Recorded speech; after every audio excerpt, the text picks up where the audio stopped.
Depuis le 27 janvier, la Banque centrale européenne ne produit plus de billets de 500 euros. Est-ce un pas vers une économie sans cash? Pas pour l'instant. À la fin 2018, la valeur totale des billets en euros atteignait 1 231 milliards, soit l'équivalent d'environ 8% du PIB de la zone. Parmi ceux-ci, on trouve un peu plus de 520 millions de coupures de 500 euros, soit près de 2,5% du nombre de billets et 21% de la valeur des billets en circulation. En fait, compte tenu d'une faible demande, les banques centrales de la zone n'ont plus émis des billets de 500 euros depuis 2014. Si les paiements par carte de crédit sont en forte progression, ils restent encore très loin de détrôner le cash. Selon une enquête de la BCE portant sur les pratiques de 2016, les Européens ont réalisé cette année-là 157 milliards de transactions sur des points de vente. 79% ont été payés en cash, 19% en carte, le reste avec des supports divers, chèques, mobiles, etc. Le cash reste également majoritaire en termes de valeur des paiements, 54% contre 39% pour les cartes. L'enquête montre que le comportement vis-à-vis du cash ressort plus de considérations nationales que du niveau d'éducation.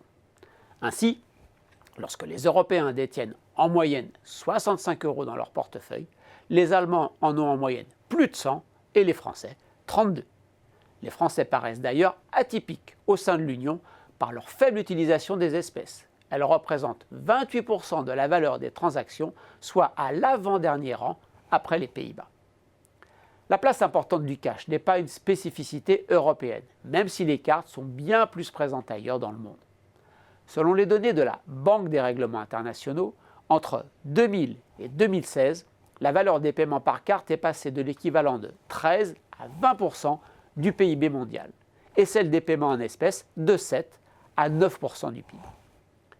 Comme en Europe, les comportements sont très différents selon les pays. Les cartes de crédit ne représentent qu'environ 10% des règlements en Allemagne et au Japon, contre plus de 40% en Corée du Sud ou au Royaume-Uni. En fixant la différence entre billets à faible et à haute dénomination à 75 $, la BRI montre que c'est la demande de haute dénomination qui pousse la demande de billets. Il semble que cette progression soit essentiellement due à un comportement de thésaurisation de la part des populations des pays développés depuis la crise de 2007-2008. Dès que l'on parle d'espèces, surtout de haute dénomination, on pense tout de suite aux valises de billets et à leur utilisation pour les affaires de blanchiment ou de fraude fiscale. Si le transport d'espèces n'a pas disparu en la matière, le transfert opaque d'argent à l'étranger ne réclame pas de le déplacer physiquement, mais juridiquement. Les stratégies d'optimisation fiscale agressive visent justement à transférer le droit de propriété sur des revenus ou un patrimoine dans des pays où le bénéficiaire effectif sera dissimulé et l'argent peu contrôlé et donc peu taxé. Mais l'enjeu des paiements en espèces dépasse le simple cadre de l'argent illégal. Le journaliste financier allemand Norbert Hering pointe deux dérives importantes possibles à la diminution de l'utilisation du cash.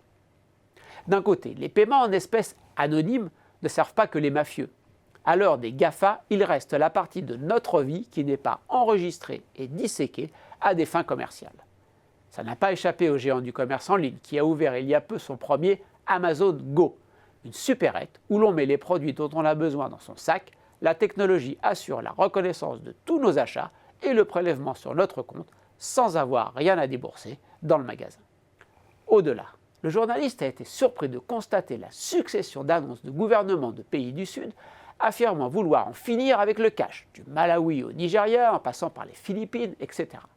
En fait, Banque mondiale et Fonds monétaire international, ainsi que l'USAID, l'agence de coopération gouvernementale américaine, poussent en ce sens dans le cadre d'une alliance, la Better Than Cash Alliance, initiée par des géants comme Mastercard, Visa, Citibank ou PayPal, afin de développer les paiements électroniques et d'accroître ainsi largement leur marché et leurs bénéfices.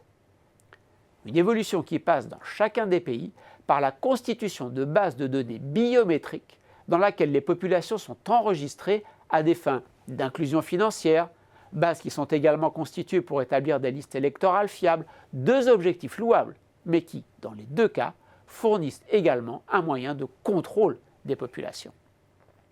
Dans une économie sans espèces, Tout le monde doit être branché en permanence sur Internet et dépend des décisions de quelques banquiers et intermédiaires financiers privés. Avec la disparition totale des espèces, c'est non seulement une technologie robuste et publique, mais aussi un espace de liberté individuelle qui disparaîtrait.